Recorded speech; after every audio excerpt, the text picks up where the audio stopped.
Hello everyone. आज के इस वीडियो लेक्चर में हम लोग एनसीईआरटी का एक टॉपिक है जिसको बोलते हैं सेंटर ऑफ मास, और उसको हम लोग एनसीईआरटी के बुक से थोड़ी पढ़ने की कोशिश करेंगे। So let's start this discussions. We shall first see what the centre of mass of a system of particle is and then discuss its significance. हम लोग सबसे पहले सेंटर ऑफ मास के बारे में देखेंगे कि किसी भी सिस्टम ऑफ पार्टिकल का सेंटर ऑफ मास क्या होता है, और फिर उसके सिग्निफिकेंस को समझेंगे। For simplicity we shall start with two particle system. अभी जो हमारा ध्यान है, सिंप्लिसिटी की वजह से हम केवल दो पार्टिकल सिस्टम को कंसीडर कर रहे हैं, और दो पार्टिकल सिस्टम जो हम लोग कंसीडर कर रहे हैं वो कुछ ऐसा है, देख सकते हैं। As you can see here there are two masses m1, there are two masses. एक मासेस है m1, यहाँ पॉइंट मासेस के फॉर्म में है, और एक मासेस m2 है, एक पॉइंट मासेस के फॉर्म में। और हमने क्या लिया है कि we shall take the line joining the two particle as x axis. ये जो दो पार्टिकल को ज्वाइन करता हुआ ये जो लाइन आप देख रहे हैं, this line is taken as what, x axis. Now let the distance of the two particle be x1 and x2 respectively from the origin. तो हमने क्या किया, ये दो पॉइंट मासेस थे m1 और m2 का, इसके लाइन को ज्वाइन करता हुआ जो एक्सिस था उसको हम लोगों ने एक्स एक्सिस लिया, और साथ में हमारा जो ओरिजिन हमने ऑब्जेक्ट पे नहीं रखा है, m1 या m2 पे हमारा ऑब्जेक्ट ओरिजिन नहीं है, हमारा ओरिजिन है इस पॉइंट O पे, और ओरिजिन से जो m1 का डिस्टेंस है वो x1 है, और x2 क्या है, the distance of m2 from the origin. ठीक है, x1 क्या है, x1 is the distance of m1 from the origin and x2 is the distance of m2 from the origin. Let m1 and m2 be respectively the masses of two particles. ठीक है, मतलब situation कुछ ऐसा है। अब आपसे कहा जा रहा है उसका सेंटर ऑफ मास क्या होगा, तो ये कह रहा है कि the centre of mass of the system is that point C which is at a distance x from O। ठीक है, where x is given by m1 into x1 plus m2 into x2 by m1 plus m2। मतलब अगर आप इसको देखें तो ये situations कुछ ऐसा होगा। ठीक है, लेट्स सी, ये सिचुएशन जो है आपका कुछ ऐसा होगा कि दो पार्टिकल है, एक पार्टिकल है आपका m1 मास का, एक पार्टिकल m2 मास का, और हमारा ओरिजिन यहाँ लाई कर रहा है। ठीक है, तो इस ओरिजिन से m1 का डिस्टेंस है x1, और इसी ओरिजिन से m2 का डिस्टेंस यहाँ से हमने रिप्रेजेंट किया है, दिस इज x2। ओके, अब देखो क्या चीज़ कि जब सेंटर ऑफ मास हम डिफाइन करेंगे, सेंटर ऑफ मास x, तो सेंटर ऑफ मास जो होगा इसका क्या होगा, इसी लाइन के अलॉन्ग लाई करेगा। ठीक है, तो इसी लाइन के अलॉन्ग लाई करेगा, तो सेंटर ऑफ मास जो होगा, मतलब x is the centre of mass. ये क्या है, coordinate of centre of mass, coordinate of centre of mass है, सेंटर ऑफ मास है। ठीक है, and this is equal to m1 mass of the first particle into distance of the particle from the origin x1 plus mass of the second particle m2 into distance of the second particle from the origin, this is x2, and by यहाँ से m1 plus m2। so this will be the location of center of mass। और ये जो centre of mass है वो कहीं ना कहीं इसी बीच में, जैसे सपोज करो कि ये यहाँ मैंने रिप्रेजेंट किया है कि let's x with the centre of mass, ये सेंटर ऑफ मास जो है वो कहीं यहाँ लाई करता है, if this is the position of centre of मास। ठीक है, तो सेंटर ऑफ मास का एक्सप्रेशन क्या होगा, ये होगा। और अगर मासेस बराबर होंगे, मतलब यदि m1 is equal to m2 होगा, that is if the masses are equal, if the masses are of equal value. ठीक है, अगर दो मासेस इक्वल वैल्यू के होंगे तो क्या होगा, x की वैल्यू, ये m बाहर निकल जाएगा। ठीक है, मान लो कि m1 equal to m2 equal to m हो गया, m बाहर निकल गया, x1 प्लस x2 बट्टा ट्वाइस ऑफ m, तो ये यहाँ से m और m कट जाएगा। मतलब centre of mass will be the mid point of the line joining the two particle. If the masses are the same, अगर दोनों दो पॉइंट पार्टिकल्स हैं और दोनों पॉइंट पार्टिकल का अगर मासेस सेम है, then the centre of mass is at the mid point of the line joining the two particles. ठीक है, अब ये तो था कि आपने ओरिजिन यहाँ लिया। ठीक है, आपके मन में सवाल हो सकता है कि ओरिजिन में कहीं भी चूज कर सकता हूँ सेंटर ऑफ मास निकालने के लिए, और जो वैल्यू आएगा वो उस ओरिजिन के रिस्पेक्ट में होगा। सपोज करो कि मैं ओरिजिन यहाँ नहीं चुनता, इस पॉइंट पे चुनता, मतलब केसेस कुछ ऐसा होता है जैसे दो पार्टिकल है m1 और m2, और इनके बीच का d क्या है, distance between the two particle, d is distance between the two particle. ठीक है, ये क्या है, distance between the two particles, the two particle, d is the distance between the two particle, ठीक है। इस केस में अगर सेंटर ऑफ मास निकालना होता तो मैं क्या करता कि मैं ऐसा एज्यूम करता हूँ कि हमारा जो ओरिजिन है ना, वो ओरिजिन इस ऑब्जेक्ट पे लाई करता है। This is the origin point, ठीक है। आई एज्यूम कि हमारा ओरिजिन इस ऑब्जेक्ट पे लाई करता है और line joining the two particle is along the x axis. जैसे ये मान लो ये हो गया हमारा line joining the two particle, it is along the x axis, ठीक है। अब अगर हम सेंटर ऑफ मास निकालेंगे तो सबसे पहले हम क्या करेंगे, कोऑर्डिनेट्स निकालेंगे। m1 का कोऑर्डिनेट क्या होगा, m1 का कोऑर्डिनेट देखो y एक्सिस तो यहाँ 0 ही है, x एक्सिस भी 0 ही हो गया क्योंकि ओरिजिन यहाँ लाई करता है, तो 0, 0 m1 का कोऑर्डिनेट हो गया। और m2 का कोऑर्डिनेट क्या हो गया, तो देखो x एक्सिस यहाँ पे क्या हो जाएगा, x एक्सिस हो जाएगा यहाँ से d डिस्टेंस दूर हो, तुम ओरिजिन से d डिस्टेंस दूर हो तो यहाँ x कोऑर्डिनेट d हो जाएगा और y कोऑर्डिनेट 0 हो जाएगा। और अब जब सेंटर ऑफ मास निकालोगे x, तो उसका फॉर्मूला क्या है, m1 into x1 plus m2 into x2 बट्टा m1 प्लस m2, ये फॉर्मूला है। तुम इसको डालोगे तो x1 का कोऑर्डिनेट क्या है, यही ना है x1, और ये y1 हो गया कोऑर्डिनेट, ठीक है। और यहाँ ये हो गया x2, y2, तो y कोऑर्डिनेट तो ऑब्वियसली 0 ही होगा। जो आप x निकाल रहे हो अगर y निकालोगे तो इसका क्या होगा, 0 ही होगा क्योंकि y को कोऑर्डिनेट तो है ही नहीं हमारे पार्टिकल्स का। तो x कोऑर्डिनेट क्या हो जाएगा, m1, तो m1 हो गया इंटू x कोऑर्डिनेट, x1 की वैल्यू 0 है, इंटू 0 प्लस m2, और m2 का जो x2 कोऑर्डिनेट है d2 है, तो m2 इंटू d2 बाई यहाँ से m1 प्लस m2, ठीक है। तो कहीं ना कहीं ये वैल्यू कितनी आ जाएगी, m2 into d2 by m1 plus m2। तो this is the x coordinate of the centre of मास। मतलब इस ओरिजिन के रिस्पेक्ट में, समझिए इस बात को, यहाँ के रिस्पेक्ट में आपका सेंटर ऑफ मास अगर c है, इस c represents the centre of mass. क्या है, c represents the centre of मास, ठीक है, रिप्रेजेंट्स द सेंटर ऑफ मास। तो ओरिजिन के रिस्पेक्ट में हमारे सेंटर ऑफ मास की दूरी हो गई m2 इंटू डी बट्टा m1 प्लस m2, ये हमारे सेंटर ऑफ मास के डिस्टेंस हो गया। तो आप ये कह सकते हो क्या, जिसकी सी सेंटर ऑफ मास है, ये हो गया O is the position of the mass m1, तो मुझे निकल गया OC डिस्टेंस जो आ गया वो कितना आ गया, m2 इंटू डी बट्टा m1 प्लस m2। और उसी तरह से मैं CP डिस्टेंस निकाल सकता हूँ, क्या CP is the position of the distance between the centre of mass and the particle located at the point P, ठीक है। तो CP क्या हो जाएगा, तो टोटल डिस्टेंस था इसके बीच में D का, तो D मतलब टोटल डिस्टेंस, या फिर तुम लिख सकते हो क्या चीज़, OP माइनस यहाँ से OC, OP हो गया ये total distance D minus OC हो गया जो तुमने वैल्यू निकाला m2 into D by m1 plus m2। तो ये क्या आ जाएगा, ये आ जाएगा m1 into D by m1 plus m2। तो आप क्या एक रिजल्ट देख पा रहे हो कि अगर मैं ये कहता हूँ कि distance between the centre of mass and m1 is m2, इसका मास सेकेंड पार्टिकल का मास इंटू m2, यहाँ से देखो इंटू तो d है, यहाँ ये d2 नहीं है, सॉरी ये d है, दिस इज d। तो आपने क्या देखा कि अगर सेंटर ऑफ मास ये c है, ठीक है, तो सेंटर ऑफ मास से फर्स्ट पार्टिकल की दूरी कितनी हो जाती है, तो मास of the second particle into total distance d बटा m1 प्लस m2। और सेंटर ऑफ मास से सेकेंड पार्टिकल की दूरी जो CP रिप्रेजेंट करता है वो कितनी हो जाती है, मास of the first particle into total distance d बटा m1 प्लस m2। तो अगर आप इसको लिखें क्या चीज़, इसको अगर आप देखें कि सेंटर ऑफ मास इस डिस्टेंस को किस रेशियो में डिवाइड करता है, तो तुम ये लिख सकते हो क्या चीज़ कि OC, ये जो डिस्टेंस निकला, अगर तुम OC इंटू m1 कर दो, दिस इज इक्वल टू कितना, CP इंटू m2 हो जाएगा। मतलब तुम ये देखो यहाँ से कि OC by CP is equal to m2 by m1। मतलब सेंटर ऑफ मास, इससे बहुत इंपॉर्टेंट रिजल्ट निकल के सामने आता है कि centre of mass is a point, centre of mass of two particle will be a point which divides the distance between the two particles in inverse ratio of their masses. You can write it, क्या है, यही था distance between the center of mass and the particle 1. OC is the distance between the center of mass and the particle 1, and CP is the distance between the center of mass and the particle 2. And the ratio of the distance is the inverse ratio of their masses. So you can say that center of mass of the two particle system will be a point which divides the distance between the two particles in inverse ratio of their masses. ठीक है, तो ये चीज़ आप समझ गए। अब चलिए हम लोग आगे चलते हैं। तो यहाँ से हम लोगों ने ये चीज़ कर लिया कि अगर मासेस इक्वल होंगे तो सेंटर ऑफ मास क्या होगा, 10 for the two particle of equal masses the centre of mass lie exactly Midway between them, ये भी हमने देखा।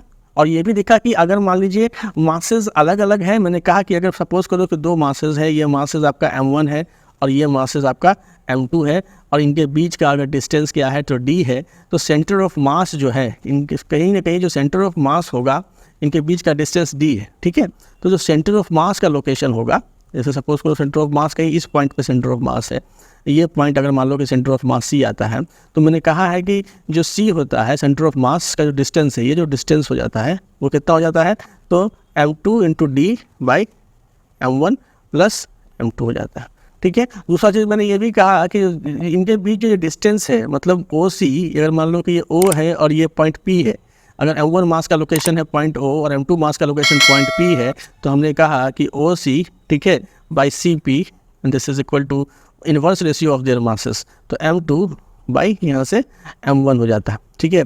और inverse ratio of their masses, तो कहीं ना कहीं आप ये देख सकते हैं कि हैवियर मासेस इधर होगा, मतलब सपोज करो कि यदि ये m2 बड़ा होगा, if m2 is greater than m1, अगर m2 m1 से बड़ा आ गया, इसका मतलब क्या है कि OC is greater than cases, OC m2 is greater than m1 आया, इसकी वैल्यू 1 से बड़ा आ गई, इसलिए OC is greater than CP आ गया, ये जो डिस्टेंस है इससे बड़ा हो गया। मतलब यहाँ से देख सकते हैं क्या चीज़ कि अगर आपका m2 बड़ा है तो centre of the mass heavier point के साइड शिफ्ट कर रहा है। समझ में आ रही बात? सेंटर ऑफ मास कहाँ शिफ्ट कर गया? यहाँ शिफ्ट कर गया। क्यों? क्योंकि देखो यहाँ से कि जैसे ही m2 बड़ा हो गया m1 से, तो उसी प्रोपोर्शनली में OC will be greater than CP। OC मतलब क्या है? Position of the centre of mass from m1, तो सेंटर ऑफ मास इधर लाई कर गया, तो कहने का मतलब सेंटर ऑफ मास कहाँ शिफ्ट हो गया? हैवियर मास के टुवार्ड शिफ्ट हो गया। इसलिए 2 पार्टिकल सिस्टम में जिधर हैवियर मासेस होगा उधर जाकर के सेंटर ऑफ मास शिफ्ट कर जाएगा। अगर मासेस बराबर हो गए तो centre of mass mid point पर लाई किया, और अगर मासेस मान लीजिए जिस पार्टिकल का ज़्यादा है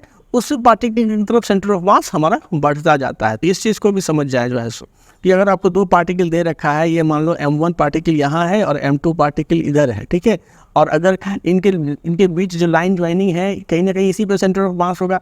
यदि ये मान लो कि अगर एक केस बन सकता है कि यदि मासेस इक्वल है तो सेंटर ऑफ मास कहाँ होगा? मिड पॉइंट पे होगा, इस पॉइंट पे सेंटर ऑफ मास होगा। देखिए सपोज करो m1 का मास ज़्यादा है, अगर इस केस में m1 की वैल्यू ज़्यादा है m2 से, तो सेंटर ऑफ मास किधर शिफ्ट हो जाएगा? टुवार्ड्स द m1 शिफ्ट हो जाएगा, यहाँ पे सेंटर ऑफ मास के एक्चुअल पोजीशंस होगा। So the centre of mass shift towards the heavier masses, ठीक है। अब चलते हैं हम लोग इसको n पार्टिकल सिस्टम के केस पर डिराइव करते हैं। If we have n particle of mass m1 m2 and mn, अभी तो हम लोग 2 पार्टिकल ही देख रहे थे। अब अगर मान लो कि हमारे पास n पार्टिकल है जिसका मासेस है m1 m2 और mn respectively along a straight line taken as x axis, मतलब जो x एक्सिस है इधर, और इस पे मान लो कि n नंबर ऑफ मासेस जो है वो हमारे एग्जिस्ट करते हैं, n number of masses exist करते हैं। जैसे मान लो ये हो गया m1, ये हो गया m2, ऐसे करते करते यहाँ हो गया mn, ठीक है, n number of masses exist करते हैं और ये हो गया मेरा ओरिजिन, ठीक है। तो उस केसेस की बात ये कह रहा है कि if we have n number of particle of mass m1 m2 mn respectively along the straight line taken as x-axis, then by definition of the position of center of mass of the system of the particle, हम लोग क्या लिखेंगे? Simply वही कि x m1 into x1 क्या है? तो coordinate of the particle of mass m1, फिर m2 into x2, इस तरह से करके हम लोग n पार्टिकल के लिए लिखेंगे। और इसको हम लोग क्या कर लेंगे, जब n पार्टिकल का केस ये आ रहा है तो हम लोग इसको ऐसे ही सिग्मा के फॉर्म में इसको कंडेंस कर लेंगे, ठीक है। तो ये n पार्टिकल अगर मान लो x एक्सिस के अलॉन्ग ओरिएंटेड है तो हम लोग ये इक्वेशन यूज़ करेंगे, where x1 x2 xn are the distance of the particle from the origin and x is also measured from the same origin. ये तो चीज़ ठीक है। तो जो 2 पार्टिकल के केस में आप अप्लाई कर रहे हो वही n पार्टिकल के केस में अप्लाई होगा जो है सो, ठीक है। अब हम लोग चलते हैं नीचे। अब देखो यहाँ से क्या चीज़ की ये जो सिग्मा है, जैसे n पार्टिकल का अगर आप केस देखें, मैंने क्या कहा आपको कि आई हैव, ठीक है, ये तो not lying in the straight line का केस है, ठीक है। ये देखो अब मैंने क्या बोला आपको कि अगर आपके x एक्सिस के अलोंग, ठीक है, ये x एक्सिस है, ठीक है, और इसके अलोंग सपोज करो कि n नंबर ऑफ पार्टिकल आपने बिठा रखे हैं, 2 3 ऐसे करते करते करते मान लो n पार्टिकल्स, ठीक है। इसका इस पार्टिकल का मास m1 है, इसका मास m2 है, इसका मास m3 है और इसका मास mn है। और हमने क्या लिया? ये पॉइंट हमने ओरिजिन लिया, दिस इज आवर ओरिजिन, ठीक है। सेंटर ऑफ मास हम किसी रेफरेंस पॉइंट के रिस्पेक्ट में ही निकालेंगे, तो हम ये रेफरेंस पॉइंट ले रहे हैं निकालने के लिए, तो सेंटर ऑफ मास निकालेंगे तो फॉर्मूला जो 2 पार्टिकल का वही रहेगा। अब क्या चीज़, इस पार्टिकल का जो डिस्टेंस है वो ओरिजिन से x1 है, इस पार्टिकल का जो डिस्टेंस है वो ओरिजिन से x2 है, फिर इस पार्टिकल का जो डिस्टेंस है ओरिजिन से x3 है। सिमिलरली जो ये वाला पार्टिकल है आपका, ये वाला जो पार्टिकल है इसका डिस्टेंस ओरिजिन से क्या है xn, ठीक है, m1 पार्टिकल का। तो फॉर्मूला वही लिखोगे, centre of mass is equal to m1 into क्या चीज़, distance of the particle from the origin x1 plus m2 into distance of m2 from the origin x2। इसी तरह से करते करते हम लोग जाएंगे mn इंटू xn और बट्टा क्या चीज़, तो बट्टा m1 plus m2 plus m3 ऐसे करके mn चले जाएंगे। तो जब हम इसको सिग्मा के फॉर्म में लिख सकते हैं कि I is equal to 1 to n, ठीक है, n नंबर ऑफ पार्टिकल है और यहाँ से mi इंटू एक्स आई, और बाई सिग्मा के फॉर्म में हम इसको लिख सकते हैं सिग्मा mi। तो ये जो सिग्मा mi है वो क्या है, sigma mi is the total mass of the system. क्या है ये, टोटल मास ऑफ सिस्टम है, मतलब इस पूरे n नंबर ऑफ पार्टिकल के सारे मासेस को जोड़ दोगे तो वो है हमारा सिग्मा, ठीक है। सो आपने इसको m के फॉर्म में आप इसको रिप्रेजेंट कर सकते हैं, क्योंकि अगर टोटल मासेस m है, कैपिटल M से रिप्रेजेंट किया गया, capital M is the total mass of the system. क्या है ये, टोटल मास ऑफ सिस्टम हो गया, ठीक है। Suppose that we have 3 particles, अब हमने 2 पार्टिकल्स या n नंबर ऑफ पार्टिकल्स जो x एक्सिस के अलॉन्ग ओरिएंटेड थे उसका सेंटर ऑफ मास निकालना सीख लिया। अब मान लो कि हमारे पास 3 पार्टिकल्स हैं, ऑफ कोर्स यहाँ भी n नंबर ऑफ पार्टिकल्स हो सकता है, but we are considering 3 particle. But यहाँ क्या है, स्पेशल केस क्या है कि that they are not lying in a straight line, ठीक है, इस चीज़ पे ध्यान दो। अब ये जो पार्टिकल्स हैं वो स्ट्रेट लाइन के अलॉन्ग लाइन नहीं करते हैं। We may define x and y axis in the plane in which the particle lies and represent the position of the 3 particles by the coordinate x1, x2, y1, x2, y2 and x3, y3 respectively। अगर हमारे पास particle का distribution कुछ ऐसा है कि वो अब एक एक्स एक्सिस के अलॉन्ग, एक सिंगल एक्सिस के अलॉन्ग नहीं लाई करते हैं, तो सबसे पहले हम लोग क्या करेंगे कि हम लोग ऑफ कोर्स अगर वो एक्स एक्सिस के अलॉन्ग नहीं लाई करते कोई बात नहीं, प्लेन में तो लाई करते होंगे ना, तो हम लोग 2 एक्सिस लेंगे, उसका जो ओरिजिन होगा उसके रिस्पेक्ट में हम हर पार्टिकल का कोऑर्डिनेट लिख लेंगे। जैसे इसने कहा कि x1 y1 पहले पार्टिकल का कोऑर्डिनेट है, x2 y2 दूसरे पार्टिकल का कोऑर्डिनेट है और x3 y3 तीसरे पार्टिकल का कोऑर्डिनेट है। तो let the masses of the 3 particles be m1, m2 and m3 respectively. The center of the mass C of the system of the 3 particles is defined and located by the coordinate x and y, और जिसका value ये यहाँ से दे रहा है। इसको ऐसा करिए, आप ऐसे समझिए कि आपके पास क्या है कि suppose that we have the 3 particles not lying in a straight line. Case कुछ ऐसा है, ये 3 पार्टिकल को अगर आप ऑब्जर्व करो तो ये तीनों पार्टिकल क्या स्ट्रेट लाइन में दिख रहे हैं आपको, नहीं दिख रहे हैं, ये स्ट्रेट लाइन में नहीं लाई करते हैं। तो अब इसका सेंटर ऑफ मास क्या होगा, तो इसका सेंटर ऑफ मास निकालने के लिए पहले चाहिए हमको रेफरेंस एक्सिस। पहले तो हमारा एक्स एक्सिस के अलॉन्ग ही काम चल गया था, क्योंकि पार्टिकल एक्स एक्सिस के अलॉन्ग ही डिस्ट्रीब्यूटेड था। यहाँ प्लेन में डिस्ट्रीब्यूटेड है, इसलिए हमारा जो आप कोऑर्डिनेट एक्सिस में हमारा 2 चीज़ आ गया, एक एक्स एक्सिस भी यहाँ आ गया, एक वाई एक्सिस भी आ गया। वहाँ भी वाई एक्सिस आप ला सकते थे, लेकिन वहाँ वाई कोऑर्डिनेट सारे पार्टिकल्स का 0 था, तो ऑफकोर्स सेंटर ऑफ मास का भी वाई कोऑर्डिनेट 0 ही निकलता। लेकिन यहाँ हम लोगों ने 2 एक्सिस ले लिया। अब क्या है कि सारे का कोऑर्डिनेट लिख लो भाई, मैंने सारे का कोऑर्डिनेट लिख लिया। इसका कोऑर्डिनेट हो गया x1 y1, इस पार्टिकल का कोऑर्डिनेट हो गया x2 y2, इसका कोऑर्डिनेट हो गया x3 y3, ठीक है। अब जब सारे का कोऑर्डिनेट लिख लिया आपने, तो जब इसका मासेस भी आपको मेंशन्ड है, मतलब इसका मास क्या है, सपोज करो कि जैसे इसका मास हो गया m1, ये हो गया आपको m2 मास का, और ये हो गया आपको m3 मास का। तो इसका जो सेंटर ऑफ मास का, जैसे सपोज करो कि इसका सेंटर ऑफ मास मान लो C है, इस पॉइंट पर centre of mass, this is the position of centre of मास। तो इस सेंटर ऑफ मास का 2 कोऑर्डिनेट होगा x और y। तो जो x कोऑर्डिनेट इसके सेंटर ऑफ मास का होगा, it will be mass of the first particle m1 into x coordinate of the mass x coordinate of m1 into x1। उसी तरह से मास of the second particle m2 into यहाँ से इसका जो x कोऑर्डिनेट है तो x2, और इसी तरह से मास of the third particle m3 और इंटू यहाँ पे x3, और ये बाई कितना, तो m1 plus m2 plus m3 हो जाएगा। और सिमिलरली हम लोग फिर y कोऑर्डिनेट भी सेंटर ऑफ मास का निकालेंगे, क्योंकि जब ये पार्टिकल प्लेन में डिस्ट्रीब्यूटेड है तो उसका सेंटर ऑफ मास भी प्लेन में डिस्ट्रीब्यूटेड होगा, और इसलिए प्लेन में जब कोई पार्टिकल डिस्ट्रीब्यूटेड होगा तो x कोऑर्डिनेट से तो काम चलेगा नहीं, हमको y कोऑर्डिनेट भी निकालना पड़ेगा। तो हम y कोऑर्डिनेट निकालेंगे उसी तरह से m1 into y1 plus m2 into y2 plus m3 into y3, और बट्टा m1 plus m2 plus m3। तो x और y कोऑर्डिनेट दोनों निकल जाएंगे। अब एक ऐसा केसेस अभी आप ले सकते हैं कि अगर मान लो मासेस बराबर हैं, इफ मासेस आर इक्वल, जैसे सपोज करो कि m1 is equal to m2 is equal to m3 and is equal to m आ जाएगा। सपोज करो मासेस आर इक्वल है। केस क्या ले रहे हैं हम लोग? हमारा केस है case of equal masses, case of equal mass, equal mass का केस ले रहे हैं। तो मेरा जो सेंटर ऑफ मास का एक्स कोऑर्डिनेट जो है, ठीक है, ये जो सी है, इसका ये जो पॉइंट सी है यहाँ देख रहे हैं, इसका क्या coordinate? Capital X comma capital Y, और यही है सेंटर ऑफ मास। तो जो मेरा एक्स कोऑर्डिनेट होगा वो क्या होगा? तो ये एम और ये कॉमन हो जाएगा, ये हो जाएगा x1 plus x2 plus x3 और बाई यहाँ से ये जो m प्लस m, तो ये कितना आ जाएगा? x1 plus x2 plus x3 by 3 आ जाएगा। और उसी तरह से जो y coordinate centre of mass का निकालोगे तो m ऐसे ही y1 plus y2 plus y3 by सबका मास लिख लो।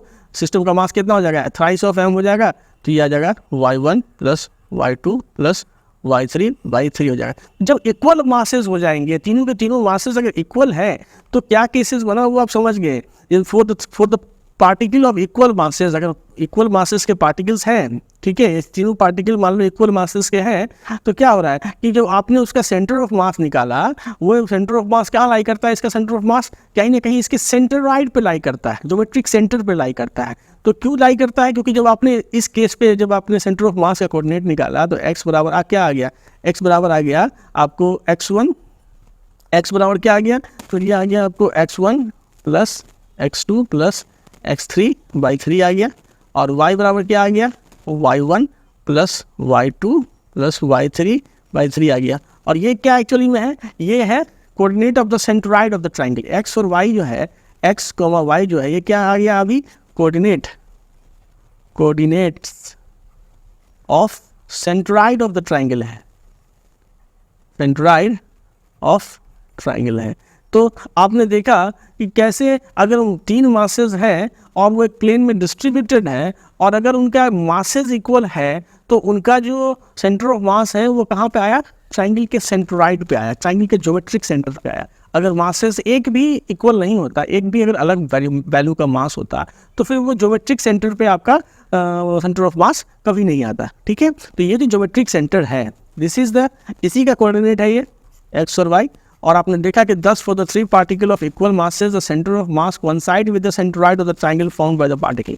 इन तीनों पार्टिकल से जो ट्रायंगल बन रहा है, इस ट्रायंगल के सेंट्रॉइड पे लाई करता है कब? जब मासेस बराबर है, ये भी m मास का है, ये भी m मास का है, ये भी m मास का है। अगर कोई भी मास अलग हो जाएगा तो ये सेंट्रॉइड से शिफ्ट हो जाएगा towards the heavier part of the मतलब सिस्टम की तरफ ये शिफ्ट हो जाएगा, ठीक है। तो ऐसे आंख बंद करके हम ये कह सकते हैं कि सेंटर ऑफ मास जो है सो सेंट्रॉइड पे ही ट्रायंगल के लाई करेगा। वो डिपेंड करता है, या फिर जैसे स्क्वायर है, अब स्क्वायर के 4 कॉर्नर्स हैं या 4 कॉर्नर पे मासेस डिस्ट्रीब्यूटेड है, तो अगर चारों मासेस इक्वल है मतलब तो आपका उसका जो सेंटर ऑफ मास निकालेंगे तो वो भी उसके मतलब रेक्टेंगल के सेंट्रॉइड पे ही आएगा जहाँ पे दोनों डायगोनल कट करेंगे। लेकिन अगर उसमें से एक भी मास अलग हो गया तो वो फिर सेंटर पर नहीं जाएगा, वो कहीं ना कहीं दूसरी जगह माइग्रेट कर जाएगा।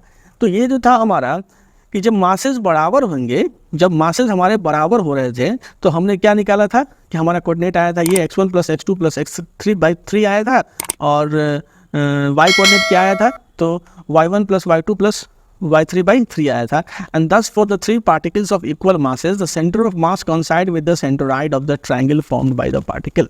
इस चीज़ को समझ जाए कि अगर 3 पार्टिकल इक्वल मासेस का होगा तो सेंटर ऑफ मास जो होगा वो कोइंसाइड करेगा centroid of the triangle formed by the particle. लेकिन अगर एक भी पार्टिकल का मास अलग हो जाएगा तो सेंट्रॉइड पे से नहीं लाई करेगा सेंटर ऑफ मास। इस चीज़ को ध्यान में रखें।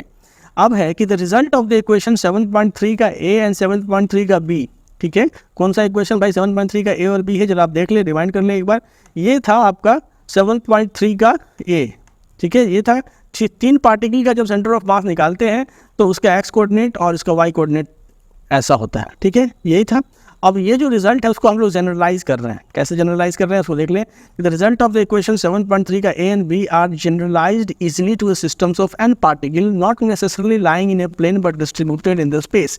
तो ये तो था जब 3 पार्टिकल आपका प्लेन में लाई करता था तो एक्स और वाई कोऑर्डिनेट से आपका काम चल गया। अगर यही 3 पार्टिकल मान लो कि स्पेस में डिस्ट्रीब्यूटेड होता तो ऑफकोर्स आपको जेड एक्सिस का भी इस्तेमाल करना पड़ता। तो सपोज करो कि एन नंबर ऑफ पार्टिकल्स है आपका जो पूरे स्पेस में डिस्ट्रीब्यूटेड है, तो जब आप सेंटर ऑफ मास निकालेंगे तो उसका एक्स कोऑर्डिनेट और वाई कोऑर्डिनेट तो जो प्लेन वाला इक्वेशन उसी से निकलेगा, साथ में एक जेड कोऑर्डिनेट का इक्वेशन एडिशनल ऐड हो जाएगा, ठीक है। तो ये 3 इक्वेशन जो है सो इसी के थ्रू आप किसी भी डिस्क्रीट पार्टिकल सिस्टम का सेंटर ऑफ मास मतलब जिसमें पार्टिकल डिस्क्रीट है, ठीक है, उसका आप सेंटर ऑफ मास निकाल सकते हैं। अब यहाँ आपको सिंपल सा इसे बता दिया गया है कि जो यहाँ एम आई है is the total mass of the system and the index I run from 1 to m। ठीक है, सही बात है, ये एन पार्टिकल सिस्टम है तो I equal to 1 to n ही ना इसका मतलब सिग्मा रन करेगा जो है। सो वही चीज़ है। And the m i is the mass of the ith particle and the position of ith particle is x i y i and z i. ठीक है, तो ये एन पार्टिकल के सिस्टम को लेकर के जनरलाइज कर दिया इस चीज़ को।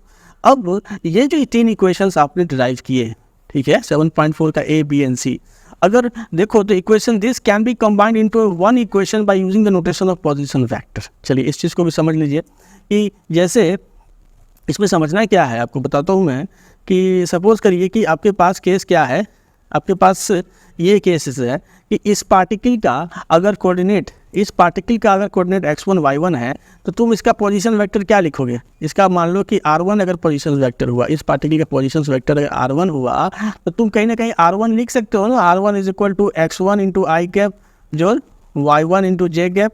ठीक है, और अगर सपोज करो ये पार्टिकल स्पेस में डिस्ट्रीब्यूटेड होता तो इसके पास एक और कोऑर्डिनेट होता है z1, तो तुम साथ में यहाँ लगा देते हैं कि z1 इंटू के कैप।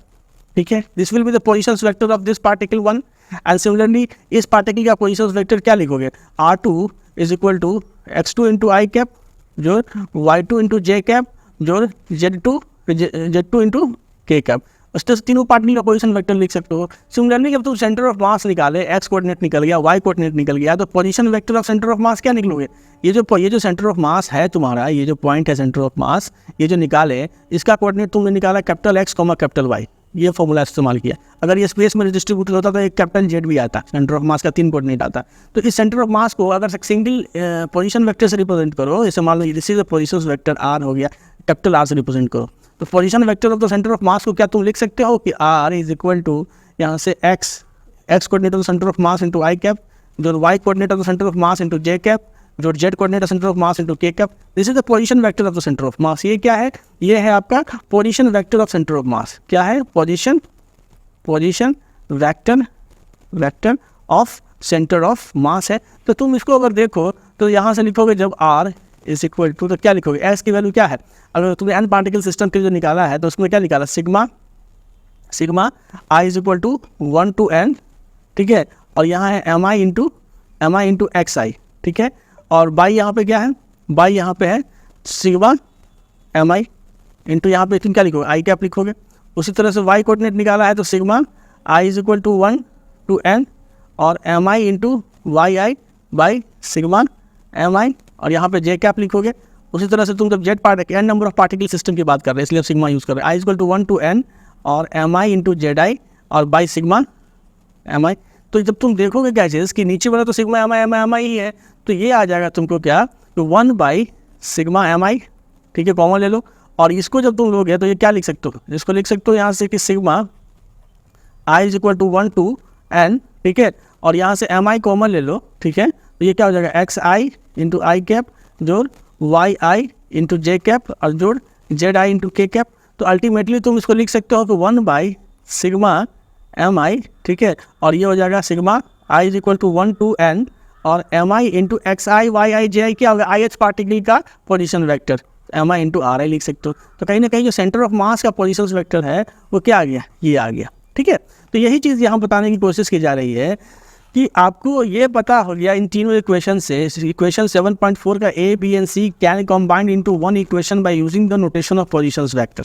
ठीक है, जैसे सपोज करो कि आर आई यदि पोजीशन आई पार्टिकल का पोजीशंस वेक्टर है तो हम इसको लिख सकते हैं। तो अगर position vector of the centre of mass को कैपिटल आर से रिप्रेजेंट करते हैं तो यहाँ पे वही इक्वेशन का इस्तेमाल किया गया, ये तीनों इक्वेशन को यहाँ सब्स्टिट्यूट कर दिया है। तो अल्टीमेटली हमारे पास क्या इक्वेशन निकल के आ गया, position vector of the centre of mass, position vector of the centre of mass is equal to sigma m i into position vector of the ith particle r i बट्टा total mass m. ये position vector के form में centre of mass हमारा निकल के सामने आ गया। वही चीज़ मैं डिस्क्राइब कर रहा था आपको। तो note the economy of the expression we achieve by using the vector if the origin of the frame of reference is chosen to be the centre of mass. अगर सपोज करो कि ये तो position vector centre of mass का है, अगर हमारा जो रेफरेंस फ्रेम जिसके रिस्पेक्ट में हम सेंटर ऑफ मास कैलकुलेट कर रहे हैं, ठीक है, अगर वही सेंटर ऑफ मास पे ही लाई करेगा तो क्या हो जाएगा कि ये जो position vector of centre of mass क्या हो जाएगा, उस रेफरेंस फ्रेम के रिस्पेक्ट में 0 हो जाएगा। और इससे क्या रिलेशन निकल के आएगा कि sigma m i into r i and this is equal to 0। वही कह रहा है कि if the origin of the centre of mass reference frame is chosen to be the centre of mass then m i into r i is 0 for the given system of particle. ठीक है, तो अगर ये जो condition है कब का condition है, ये कंडीशन आपका तब अप्लाई होगा जब क्या होगा कि जब आपका सेंटर ऑफ मास, ठीक है, और जिस ओरिजिन के रिस्पेक्ट में आप सेंटर ऑफ मास कैलकुलेट कर रहे हैं दोनों इकट्ठे एक ही पॉइंट पर लाई करते होंगे। ठीक है, जैसे तो उसका भी केसेस हम लोग देखेंगे अभी।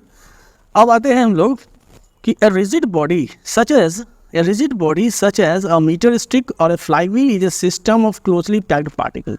ठीक है, जो भी कोई रिजिड बॉडी है, जो मतलब जैसे मेरा पेन है, तो ये क्या है, इसमें एक कलेक्शन ऑफ पार्टिकल्स है और वो क्लोजली पैक्ड है, मतलब इसमें कोई डिस्टेंस नहीं है। जैसे M1 डिस्क्रीट पार्टिकल में पार्टिकल के बीच में डिस्टेंस होता है, इसमें बहुत मिनिमल डिस्टेंस होता है। तो यही ये चीज़ कह रहा है कि इक्वेशन 7.4 का A, B and C are therefore applicable to the rigid body. ये जो आपने इक्वेशन निकाला सिग्मा वाले फॉर्म में, जो n पार्टिकल सिस्टम का इक्वेशंस आपने निकाला है ये, तो ये तो आपको लग रहा होगा कि ये डिस्क्रीट पार्टिकल का इक्वेशन आपने निकाला। ये जो इक्वेशन निकाला, एक इक्वेशन ये है, दूसरा इक्वेशन ये है, तीसरा इक्वेशन ये है।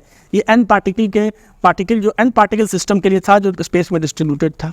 और ये कह रहा है कि जिसकी कोई भी जो रिजिड बॉडी है, a rigid body such as a metre stick और a flying wheel is a system of closely packed particle and this equations are therefore applicable to a rigid body.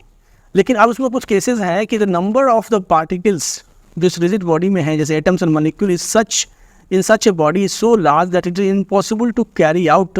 उसमें जो पार्टिकल की मात्रा है वो इतना ज़्यादा है, it is impossible to carry out the summation over the individual particle in these equations. ठीक है, तो ऑफकोर्स आप जो आपने डिस्क्रीट सिस्टम के इक्वेशंस निकाले हैं वो आप इसमें भी लगा लो कि पार्टिकल्स हैं ढेर सारे और क्लोजली पैक्ड हैं, लेकिन इतने ज़्यादा पार्टिकल्स है, द नंबर ऑफ पार्टिकल्स इतने ज़्यादा है उसमें कि it is impossible to carry out the summation over the individual particle in these equations since the spacing of the particle. अब ये कह रहा है, इसका सॉल्यूशन आपको बता रहा है कि चूंकि स्पेसिंग जो है पार्टिकल का इज स्मॉल, ठीक है, so we can treat the body as a continuous distribution of mass. क्योंकि स्पेसिंग जो है, सो इसमें क्या है, इसको डिस्क्रीट पार्टिकल मान सकते हो आप, लेकिन आप समेशन लगाओगे तो आप उतना क्लोजली पार्टिकल पर आप लगा नहीं पाओगे। तो आप क्या कर सकते हो कि you can treat it as a continuous distribution of mass. इसको डिस्क्रीट सिस्टम ना मान के आप इसको continuous distribution of mass assume करें, और जब आप इसको सब डिवाइड करोगे, subdivide the body into the n element, उस बॉडी को, जैसे मान लो कि आपके पास एक ये बॉडी है, ठीक है, कोई ये बॉडी आया, ये बॉडी है, कॉन्टिन्यूअस डिस्ट्रीब्यूशन ऑफ मास है इसमें। अब हमने क्या किया कि इसको जो continuous distribution of mass assume किया, तो हम इसको क्या करेंगे, सब डिवाइड करेंगे इंटू क्या चीज़, इंटू एन स्मॉल एलिमेंट। जैसे मान लो ऐसे हैं, हम सब डिवाइड करते हैं इंटू एन स्मॉल एलिमेंट्स। इसको अब सब डिवाइड कर दिए, और ये जो है स्मॉल, आप देख रहे हैं कि स्मॉल एलिमेंट्स निकलता जा रहा है। ठीक है, वी सब डिवाइड इंटू, ये एक स्मॉल एलिमेंट्स हुआ। ठीक है, this is a small element. तो इस जगह we subdivide the body into the n small elements of masses del m1, और हर एलिमेंट का मासेस हो गया, ऐसे इसका मास हो गया डेल m1 हो गया मास इसका, फिर ये जो एलिमेंट है इसका मास हो गया डेल m2 हो गया। तो we can subdivide the body into the n small element of mass del m1 del m2 del mn, and the ith element का मास हो गया del mi is taken to be located about the point xi, y and z। इसी में कोई ith हमने element choose किया, जैसे ये ith एलिमेंट है, और इस एलिमेंट का जो कोऑर्डिनेट हमने लिखा xi, yi, zi हो गया, और इसका जो मास है वो हमने लिया डेल m ऑफ i, इसका मास लिया। ठीक है, यही कह रहा है यहाँ से कि taken to be located at the point this, the coordinate of the centre of mass are then approximately given by. Discrete particle के कंसेप्ट से हम इसका सेंटर ऑफ मास का कोऑर्डिनेट क्या देंगे, capital X is equal to sigma mass of the ith particle हो गया del mi।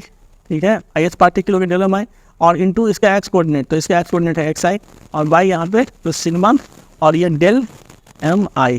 उसी तरह से y कोऑर्डिनेट जो हम निकालेंगे, तो इसका ith पार्टिकल का मास हो गया डेल mi, यहाँ से लिखेगा सिग्मा डेल mi, और इंटू y कोऑर्डिनेट हो गया yi, और बट्टा यहाँ से सिग्मा डेल mi। उसी तरह से z कोऑर्डिनेट निकालेंगे, तो sigma del mi by yi बट्टा sigma, sorry del mi into zi। ठीक है, y नहीं है, मतलब del mi into x y हो गया, ये हो गया zi, और बाई डेल ऑफ mi। तो मैंने लिखा कि इसको कंटिन्यूअस, हम लोगों ने देखा कि कैसे हम लोग नंबर ऑफ एलिमेंट्स की मात्रा जब बढ़ाते हैं तो हमारा जो एलिमेंटल मास होता है वो डेल mi dm में कन्वर्ट हो जाता है, dm हो जाता है। और इसीलिए ये जो इक्वेशंस आपने डिराइव करके रखा हुआ है डिस्क्रीट पार्टिकल सिस्टम का, ये जो इक्वेशन है डिस्क्रीट पार्टिकल सिस्टम का, इस इक्वेशंस में अब हम डेल एम आई को क्या कर सकते हैं, तो डी एम से रिप्लेस कर सकते हैं। ठीक है, तो हमको क्या करना है कि डेल एम आई को डी एम से रिप्लेस कर देना है। ठीक है, और जो del m into x i है वो एक्स इंटू डी एम हो जाएगा, और del m i into y into d m हो जाएगा। तो कहने का मतलब कि जब हम लोग अब कंटिन्यूअस पार्टिकल सिस्टम लेंगे तो कंटिन्यूअस पार्टिकल सिस्टम में क्या होगा कि जो x coordinate of the centre of mass है वो integral of summation converts to the integral, summation integral में कन्वर्ट हो जाएगा। तो x coordinate of centre of mass 1/m x d m, y coordinate of centre of mass 1/m y d m, integral of z coordinate of centre of mass 1/m integral of z d m. तो अब एक नया equations आपके पास continuous distribution of मास के case के लिए रहेगा, जो बेसिकली डिस्क्रीट सिस्टम का ही एक अप्रॉक्सीमेशन है। ठीक है, जहां हम लोग नंबर ऑफ एलिमेंट्स जो है उसकी संख्या जब बढ़ाते हैं del m i tends to d m हो जाता है, और समेशन जो है समेशन टेंड्स टू इंटीग्रेशन हो जाता है। बस यही अंतर होता है, और ये हमारा centre of mass of A continuous distribution of mass जो है सो निकल के आ जाता है। तो वेक्टर एक्सप्रेशंस में भी हम इसको रिप्रेजेंट कर सकते हैं, जैसे कि हम लोगों ने डिस्क्रीट पार्टिकल सिस्टम में किया था कि x coordinate of centre of मास हो गया ये, वाई कोऑर्डिनेट हो गया ये, जेड कोऑर्डिनेट हुआ ये। तो हम लिख सकते हैं कि जो position vector of the centre of mass R is equal to x coordinate of centre of mass into i cap, जो y coordinate centre of mass into j cap, and जो z coordinate centre of mass into k cap. कि i j and k cap क्या है, ये unit vector से along the x y and z axis. तो जब आप यहाँ पे डालोगे तो ये क्या आ जाएगा, ये आ जाएगा 1/m integral of x d m into i cap जोड़ 1/m integral of y d m into यहाँ पे जे कैप, और plus 1/m integral of z d m into k cap. तो फाइनली आप इसको लिख सकते हो 1/m और इंटीग्रल ऑफ यहाँ से x इंटू आई कैप जोड़ y इंटू जे कैप जोड़ z इंटू के कैप, ठीक है, इंटू यहाँ पर डी एम। और ये जो आपका x, y और z है ये एक्चुअली क्या है, तो position vector of the element d m, जो डी एम का पोजीशन वेक्टर है। तो ये हो गया 1/m और इंटीग्रल ऑफ यहाँ से r यहाँ पे डी एम। तो ये आ गया आपको position vector of the centre of mass is equal to the position 1/m times the position vector of the elemental mass d m into d m हो जाता है। तो ये इक्वेशन जो है सो आपका निकलता है पोजीशन वेक्टर के टर्म में। और अगर आपका जो सेंटर ऑफ मास है वो आपके इसमें कहता है if you choose the centre of mass as the origin, अगर आपका सेंटर ऑफ मास ही जो है ओरिजिन है तो उस केस में क्या होगा कि position vector of centre of mass 0 आएगा। कब, when the centre of mass coincides with our coordinate system, या when the centre of mass is at the origin. और इसलिए आर डी एम आपका 0 आएगा। और अगर आर डी एम 0 आता है तो आपका एक्स आर डी एम मतलब क्या हो गया, ये x d m, y d m, z d m सब 0 आएगा। ठीक है, इस चीज़ को आप समझ सकते हैं कि अगर आपका आर डी एम 0 है तो आर को बेसिकली आप क्या जानते हो, एक्स आई कैप। आर क्या है, एक्स आई कैप मतलब एक्स मतलब coordinates of the d m, तो x i cap y j cap plus z k cap, और ये जो डी एम है दिस इज इक्वल टू 0। इसलिए आप लिख सकते हो कहीं ना कहीं कि x d m is equal to 0, y d m is equal to 0 और z d m is equal to 0। जब पोजीशन वेक्टर जो होगा मतलब जो आपका सेंटर ऑफ मास अगर आपके कोऑर्डिनेट एक्सिस के साथ कोइंसाइड करता है, if the centre of mass coincides with the coordinate axis, तो उस केसेस में जो है सो आपका ये कंडीशन होगा। So we often have to calculate, हम लोगों को अक्सर हाँ ये ज़रूरत पड़ती है, we often have to calculate the centre of mass of a homogeneous body of regular shape like ring, disc, spheres, rod। ये सब क्या है, homogeneous body का मतलब हो गया कि by homogeneous body we mean the body with a uniform distribution of mass। जो उसका जो मास है ना वो यूनिफॉर्मली डिस्ट्रीब्यूटेड है, और उसी को हम लोग कहते हैं कि मतलब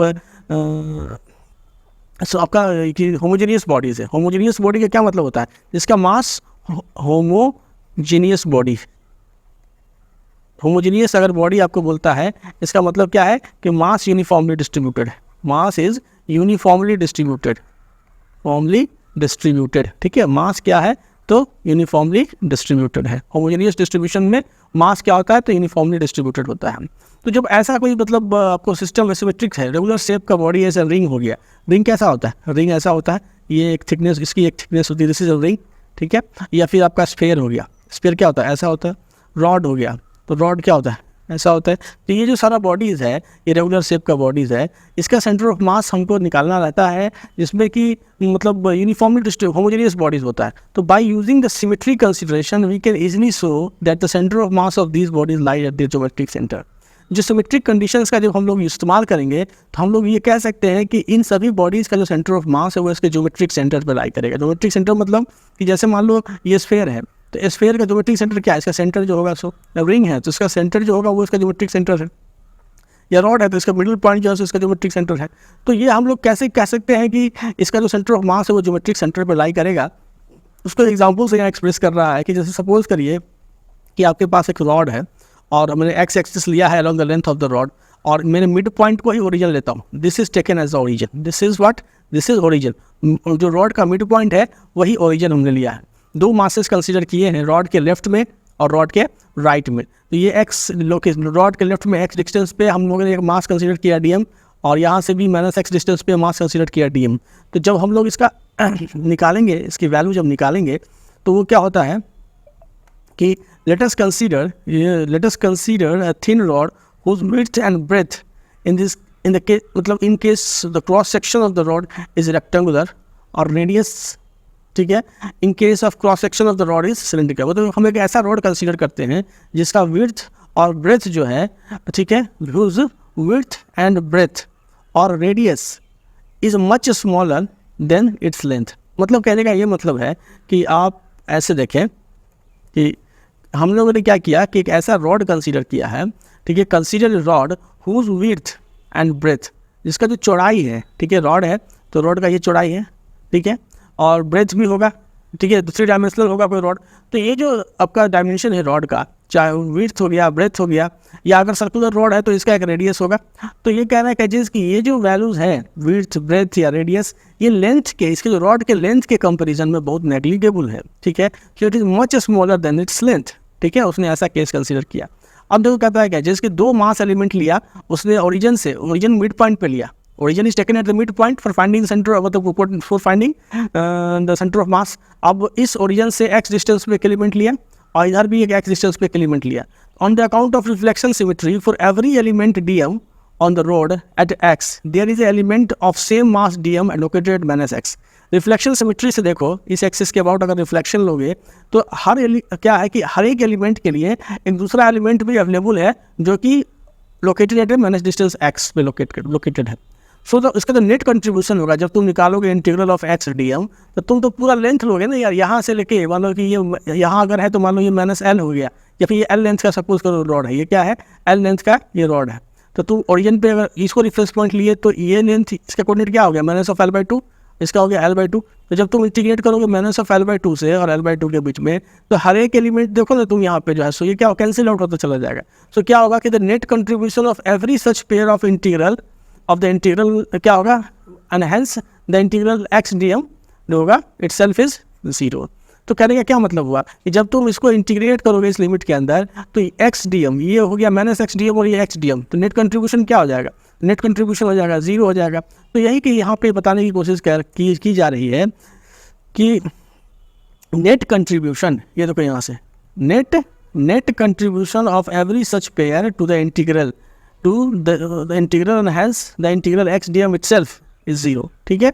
जो नेट कंट्रीब्यूशन होगा वो क्या होगा, तो हर उस तरह का पेयर कैंसिल आउट हो जाएगा और इसलिए एक्स डीएम क्या हो जाएगा, तो 0 आ जाएगा। अब हम लोग जानते हैं कि अगर एक्स डीएम 0 है, ठीक है, अगर एक्स डीएम की जो वैल्यू इंटीग्रल एक्स डीएम अगर 0 है, इसका मतलब सेंटर ऑफ मास जो है वो क्या लाई कर रहा है, फ्रॉम द इक्वेशन 7.6, ठीक है, the point for which the integral itself is 0 is the centre of मास, ठीक है। क्योंकि हम लोग तो जिस ओरिजिन के रिस्पेक्ट में ले रहे थे, मैंने क्या लिखा है यहाँ पे, लिखा है कि एक्स डीएम अगर 0 है, ठीक है, तो क्या है, ये it is the point for centre of mass है। अगर एक्स डीएम 0 है तो क्या हो गया, कि सेंटर ऑफ मास पे ही लाई कर रहे हैं। तो जब रॉड है और इस रॉड का मान लो एल लेंथ का रॉड था, तो एल लेंथ के रॉड पे आपने देखा कि उसका सेंटर ऑफ मास कहाँ लाई करता है, तो मिड पॉइंट पे उसका ज्योमेट्रिक सेंटर पे लाई करता है, ठीक है। तो यहाँ से देखा कि thus the center of mass of homogeneous thin rod coincide with the geometric center and this can understood on the basis of reflection symmetry, ठीक है, आपने समझ लिया। अब एक the same symmetry argument will apply to the homogeneous ring, disc, sphere और the thick rod of circular या rectangular cross section। और यही जो reflection symmetry है वो सब पे अप्लाई होगा, चाहे वो रिंग शेप का हो या डिस्क शेप का हो या स्फीयर शेप का हो। तो इन सभी शेप्स में क्या होगा कि फॉर ऑल सच बॉडी इन सभी बॉडीज के लिए you will realise that for every element d m at the coordinate x y z one can always take an element of same mass at a point minus x y z. ठीक है, जैसे sphere ही है तो sphere में अगर तुमने कोई element लिया और ये डीएम मास का लिया, ठीक है, डीएम मास का लिया, जिसका कोऑर्डिनेट हो गया एक्स वाई और जेड, और ये स्फेयर इस पॉइंट के अबाउट सिमेट्रिक है, तो इसलिए एक पॉइंट इसमें ऐसा जरूर होगा जिसका कोऑर्डिनेट हो जाएगा minus of x, minus of y और minus of z. So in other word the origin is the point of reflection symmetry of this body. क्यों? क्योंकि ये सब ऑब्जेक्ट पॉइंट किसी पॉइंट के अबाउट सिमेट्रिक है। और जब इसका इंटीग्रल लोगे तुम, इस एक्स डी एम जो निकालोगे, जब तुम इंटीग्रल लोगे पूरे लिमिट के में, तो ये क्या आएगा अल्टीमेटली, ये जीरो आ जाएगा जब तुम इस सेंटर पे रेफरेंस में इंटीग्रल लोगे तो इसलिए कहता है as a result the integral in the question 7.5a all are zero and this means that for all the above bodies their center of mass coincide with the geometric centers।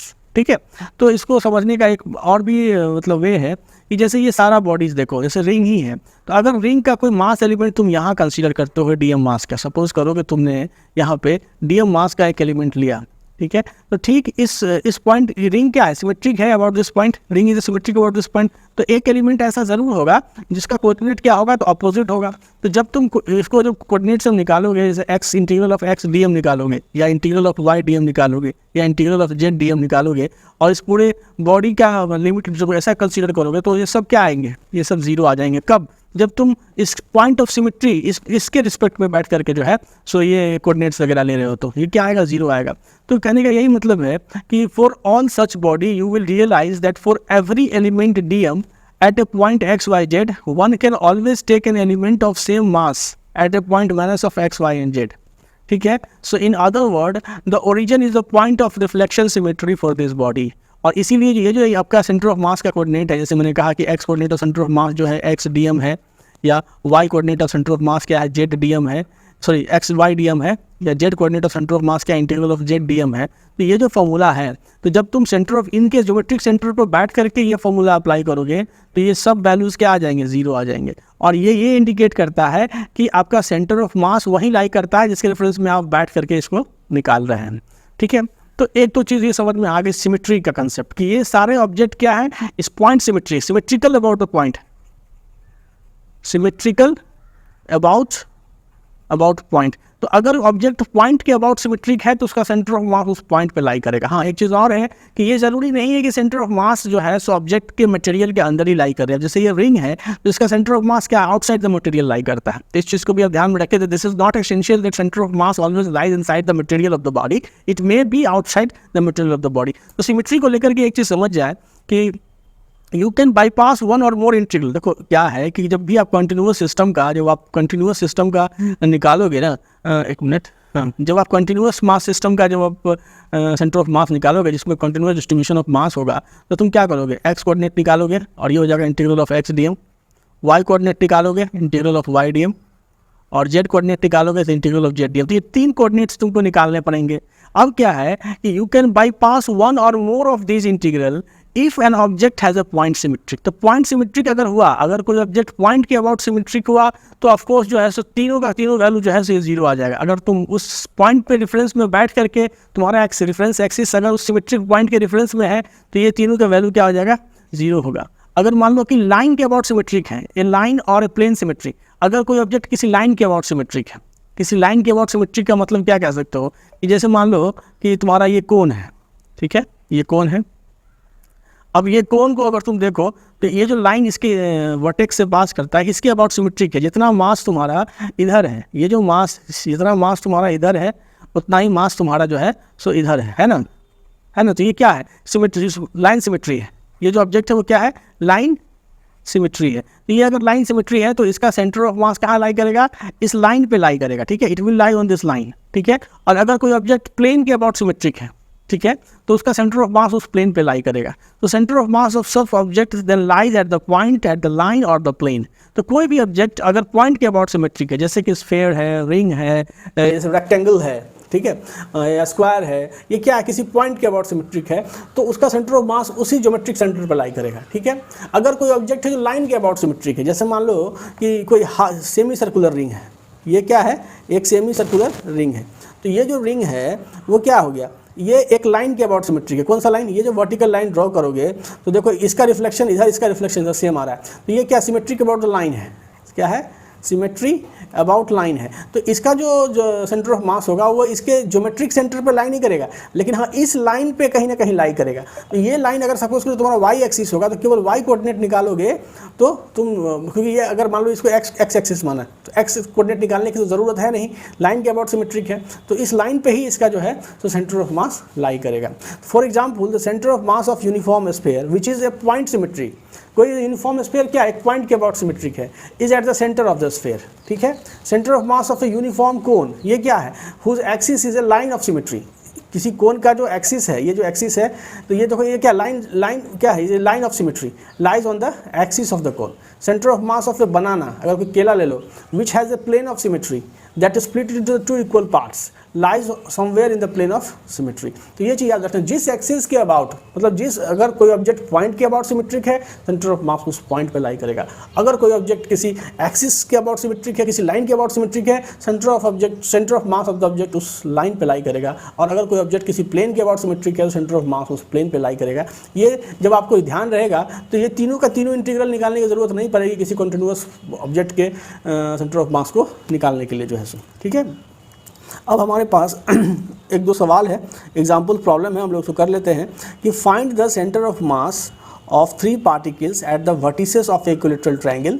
The masses of the particles are 100 gram, 150 gram, 200 gram respectively, and each side of the equilateral triangle is 0.5 metre long. इस सवाल को हम लोग यहाँ पे solve कर लेते हैं। यही सवाल है हमारे पास। तो देखो यहाँ से क्या है कि इक्विलेटरल ट्राइंगल पे अगर ये लाई करता है, ठीक है, और इसका जो साइड है, ये जैसे ये जो लेंथ है, ठीक है, यहाँ से अगर इस लेंथ की बात करो तो ये 0.5 यहाँ पे आपको मेंशन है, 0.5 मीटर यहाँ पे मेंशन है, ठीक है। तो ये 0.5 है और ये ये डिस्टेंस हो गया 0.25, और ये अगर 0.25 हो गया, ये अगर 0.25 हो गया तो मुझे क्या निकालना था कि पॉइंट बी का कोऑर्डिनेट अगर निकालना है तो मुझे क्या चाहिए? मुझे चाहिए ये हाइट। पॉइंट बी का कोऑर्डिनेट निकालने के लिए मुझे ये हाइट चाहिए, और ये जो है वो कैसे निकलेगा? तो ये कैसे निकालोगे? देख लो, ये हो जाएगा यहाँ पे 30 डिग्री, ठीक है, क्योंकि ये 60 डिग्री टोटल, तो 30 डिग्री हो गया। तो तुम लिख सकते हो cos of 30 degree is equal to, अगर ये मान लो ये हाइट h है तो हम लिख सकते हो h बाई 0.5। तो ये h की वैल्यू क्या आ जाएगी? तो ये हो जाएगा 0.5 इंटू √3/2, तो ये आ जाएगा 0.25 √3। इसीलिए जो इस बी पॉइंट का जो x कोऑर्डिनेट हो गया वो तो ये हो गया x कोऑर्डिनेट, और y कोऑर्डिनेट क्या हो गया? तो 0.25 इंटू √3। तो हमको क्या करना है कि सबसे पहले सबका कोऑर्डिनेट निकालना है। तो सबसे पहले एक्सिस चूज़ करना है। एक्सिस हम चूज़ करते हैं, ऐसे चूज़ करते हैं कि हमारा एक ऑब्जेक्ट जो है सो हम ओरिजिन को, उसी को हम लोग ओरिजिन मान लेते हैं। इस ऑब्जेक्ट को हमने ओरिजिन मान लिया और इसी के रेफरेंस में सबका कोऑर्डिनेट्स हमने निकाल लिया। तो सेंटर ऑफ मास का हमारा फॉर्मूला क्या बोलता है? सेंटर ऑफ मास का फॉर्मूला बोलता है कि x coordinate of centre of mass is equal to m1 into x1 plus m2 into x2 plus m3 into x3 बटा m1 plus m2 plus m3। अब देखो यहाँ से m1 की वैल्यू कितनी है भाई? ग्राम में ही लेके चलते हैं। तो m1 हो गया 100 ग्राम, ठीक है, 100 ग्राम, और x1 हो गया 0, क्योंकि ये क्या है तो हमने ओरिजिन ही यहाँ फिक्स कर रखा है। फिर प्लस m2 हो गया मेरा कितना? तो 0 पर यहाँ पर 150 ग्राम, 150 हो गया, और इंटू x2 की वैल्यू कितनी हो गई? तो x2 हो गया मेरा 0.5 इंटू 0.5, और प्लस m3 कितना है? m3 है 200 ग्राम, और इंटू जो x2 है तो 0.25 होगा, x3 बट्टा यहाँ पे m1 plus m2 plus m3 तो ग्राम में ही है तो ग्राम में ऐड कर लो, 100 ग्राम प्लस 150 ग्राम प्लस 200 ग्राम, ठीक है। तो ग्राम ग्राम तो कट जाएगा, तो ये आ जाएगा तुम कितना? 75 आ गया ना, हाँ ये आ गया तुमको 75 कट गया, और प्लस यहाँ से आ गया बट्टा ये आ गया 450, कितना आ गया? 125 बट्टा 450। तो काटो इसको यहाँ से, तो ये 25 हो जाएगा 90, तो 5 बट्टा 18, ये हो गया एक्स कोऑर्डिनेट। उसी तरह से हम लोग वाई कोऑर्डिनेट निकाल लेंगे। तो वाई कोऑर्डिनेट क्या हो जाएगा? m1 into y1 plus m2 into y2 plus m3 into y3 बट्टा m1 plus m2 plus m3 तो ये हो जाएगा कितना m1 y1, तो इसका 0 ही है, इसका 0 ही है, तो अल्टीमेटली केवल इसी का बचेगा। तो ये हो जाएगा 200 ग्राम इंटू 0.25 √3 डिवाइडेड बाई 450, 450 ग्राम। ठीक है, तो जब इसको करोगे तो ये कितना आ जाएगा, ये आ जाएगा, ठीक है, बटा 450 इंटू √3, तो ये 9 और ये 1/3 √3 करके ऐसे इसकी वैल्यू आएगी। तो सेंटर ऑफ मास का कोऑर्डिनेट निकालना आप देख लिए कि कैसे यहाँ पे सेंटर ऑफ मास निकलता है। वही चीज़ है, यहाँ पे एक्स कोऑर्डिनेट निकाला, यहाँ पे वाई कोऑर्डिनेट निकाला, बस आपको एक्सिस चूज़ करना था, आपने एक ऑब्जेक्ट के साथ ही ओरिजिन को अटैच कर दिया, उसी के रिस्पेक्ट में आपने सेंटर ऑफ मास निकाला। ठीक है, तो आई होप कि समझ में आया होगा आपको।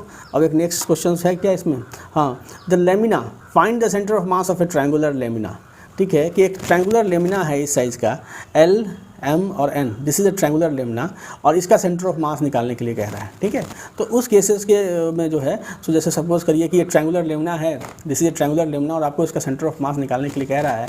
तो आप समझिए कि हम क्या करते हैं, इस ट्रायंगुलर लेमिना को हम स्ट्रिप्स में बांट देते हैं, छोटे छोटे इक्वल विथ के स्ट्रिप्स में मैंने बांट दिया। जैसे स्ट्रिप 1 हो गया, ये हो गया स्ट्रिप 1, उस तरह से ये हो गया स्ट्रिप 2, उस तरह से ये हो गया स्ट्रिप 3, ऐसे करके हमने उसको जितना स्ट्रिप बन सकता था बांट दिया।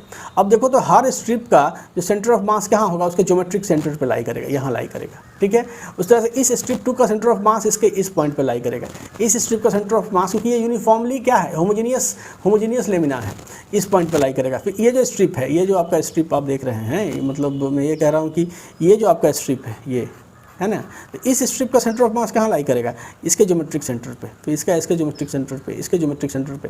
तो अल्टीमेटली क्या देख रहे हैं कि हर स्ट्रिप का सेंटर ऑफ मास जो है वो क्या लाई कर रहा है, उस स्ट्रिप के ज्योमेट्रिक सेंटर पे लाई कर रहा है। और जब जब सारे मतलब को मिलाओगे तो it is actually the median, it is actually क्या है, तो ये मीडियन ऑफ द ट्रायंगल हो जाएगा।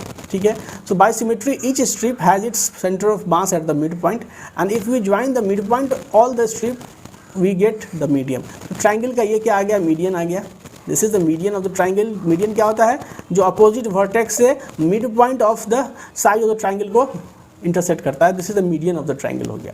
उसी तरह से इस ट्रायंगल को एक और वे में हम बांट सकते हैं, और वो है इस तरह के से स्ट्रिप्स में बांटते हैं।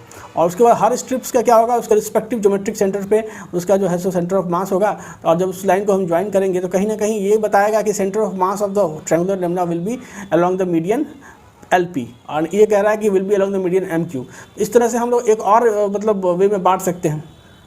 तो जब हम लोग उसको बांटेंगे तो अल्टीमेटली ये क्या कह रहा है कि सेंटर ऑफ मास कहीं ना कहीं ट्रायंगुलर लेमिना के, जैसे ये सपोज करो ये ट्रायंगुलर लेमिना है, तो ये कह रहा है आपने ऐसे बांटा तो इसने बोला कि इसकी सेंटर ऑफ मास कहीं ना कहीं इस लाइन पे लाई करेगा। जब आपने इसको ऐसे बांटा तो ये कह रहा है कि सेंटर ऑफ मास कहीं ना कहीं इस लाइन पे लाई करेगा। और जब आप इसको ऐसे बांटोगे तो ये कहेगा कि सेंटर ऑफ मास कहीं ना कहीं इस मीडियन लाइन पे लाई करेगा। तो तीनों कंडीशन कब सेटिस्फाइड होंगे, जब सेंटर ऑफ लाइन इसके पॉइंट ऑफ इंटरसेक्शंस पे लाई करेगा। तो हम बोलेंगे कि centre of mass of this triangular lamina lies at the geometric centre of this triangular lamina. तो वही कह रहा है यहाँ पे कि ये जैसे द लेमिना द एलिमेंट में be subdivided into the narrow strip each parallel to the base MN as shown. देखो इस बेस के पैरेलल में इसको हमने क्या किया है, तो डिवाइड कर दिया है। ठीक है, अब बेस के पैरेलल में जब हमने इसको डिवाइड कर दिया तो बाय सिमेट्री क्या लिख रहा है, by symmetry each strip has its centre of mass at the mid point. ये तो बात क्लियर है कि सिमेट्री से आप कह सकते हो कि हर स्ट्रिप का जो सेंटर ऑफ मास होगा वो क्या होगा, उसके मिड पॉइंट पे होगा। तो अब कह सकते हो if we join the mid point of all the strip we get the medium LP। अगर हम सारे मिड पॉइंट को ज्वाइन करेंगे तो हमको एक मीडियन मिल जाएगा LP। The centre of mass of the triangle as a whole therefore has to lie on the median LP। इसलिए पूरे ट्रायंगल का सेंटर ऑफ मास कहीं ना कहीं इस लाइन पे लाई करेगा, इस बात की पुष्टि ये कर दे रहा है। Similarly we can argue that it lies on the median MQ and NR। तो और भी मीडियन बन सकते हैं। अगर आप ट्रायंगल को ऐसे बांटोगे, ऐसे इस तरह से जब ट्रायंगल को बांटोगे तो कहीं ना कहीं ये क्या होगा, जब ऐसे बांटोगे तो ये इस सारे स्ट्रिप के ज्योमेट्रिक सेंटर पे जो है ऐसे लाई करेगा। और तो हम बोलेंगे कि it will centre of mass will lie along this line. उसी तरह से सेंटर ऑफ मास जो है, सो मैंने कहा 2 लाइन, इसके बाद एक और इधर से जो है सो एक लाइन ड्रॉ कर दोगे, सेंटर ऑफ मास बोलोगे हर स्ट्रिप का इस लाइन के अलोंग लाई करेगा। जब आप इस स्ट्रिप को ऐसे बांट दोगे, है ना, तो अल्टीमेटली आपका सेंटर ऑफ मास तीनों मीडियन पे तो लाई कर नहीं सकता है। इसलिए आप कह सकते हो कि it will lie at the point of intersection of this 3 medium, जिसको हम लोग सेंट्रोइड ऑफ द ट्रायंगल बोलते हैं। तो this mean the centre of mass lies on the point lies on the point of concurrence of the median, मतलब point of intersection of the median, that is the centroid of the triangle. ठीक है, अब एक सवाल है आपको कि find the centre of mass, find the centre of mass of a uniform L shaped lamina whose dimension is shown in the figure, the mass of the lamina is 3 kg। ठीक है, एक हमको एल शेप्ड लेमिना यहाँ mention किया हुआ है, देखो यहाँ से दिस इज आवर लेमिना, तो इस ये एल शेप्ड लेमिना है, देखो यहाँ से दिस इज एल शेप्ड, यहाँ से ऐसे आया। ठीक है, ये मेरा जो शेप है वो कुछ इस तरह का है, ऐसे, फिर हम ऐसे गए, फिर ऐसे गए, फिर ऐसे गए, और फिर ये हमारा है शेप, और हमको इस पूरे शेप का क्या निकालना है, तो सेंटर ऑफ मास निकालना है। तो इस पूरे शेप का जब सेंटर ऑफ मास हमें निकालना है, तो जैसा यहाँ बताया है कि हमने सबसे पहले क्या करना है कि एक्स और वाई एक्सिस चूज़ करना है। हम क्या करते हैं, choosing the x and y axis as shown, हमने क्या किया, इस लेंथ के अलॉन्ग वाई एक्सिस रख लिया है और बेस जो है अलॉन्ग एक्स एक्सिस रखा है। ठीक है, we have the coordinates of the vertices of the L shape lamina as given in the figure. तो ऑफ कोर्स जब लेमना का लेंथ देखो ना, यहाँ से इसका लेंथ कितना मेंशन था, इसका यहाँ से यहाँ जो लंबाई था वो 2 मीटर मेंशन था, और इसका जो चौड़ाई था वो यहाँ पे 1 मीटर मेंशन था। तो इससे सारे का कोऑर्डिनेट आ गया। इस पॉइंट पर हमने ओरिजिन लिया तो 0 0, इसका यहाँ से यहाँ विड्थ लेंथ क्या था 2 मीटर था, इसलिए ये पॉइंट हो गया 2,0, और इसका देखो यहाँ से हाइट था, ये भी 2 मीटर था, ये 2 मीटर था, इसलिए ये हो गया 0,2। और उसके बाद देखो यहाँ से ये 1 मीटर का था, तो इसका इस पॉइंट कोऑर्डिनेट हो गया इसका आधा, ये 1 मीटर हो गया, तो 1,1 और ये 1,2, सारे का कोऑर्डिनेट आ गया आपको। जब सारे का आपको कोऑर्डिनेट आ गया, यहाँ पे सारा का कोऑर्डिनेट आपको यहाँ दिख रहा है, A B point, B point, D point, सारा का कोऑर्डिनेट आपको दिख रहा है। तो सेंटर ऑफ मास निकालना है आपको। तो सेंटर ऑफ मास एक्चुअली में क्या होगा कि सेंटर, अगर हम इसको स्क्वायर में तोड़ लें, ये क्या है, ये एक स्क्वायर बन गया। ठीक है, ये एक स्क्वायर हो गया, उसके बाद दूसरा स्क्वायर ये C1 हो गया,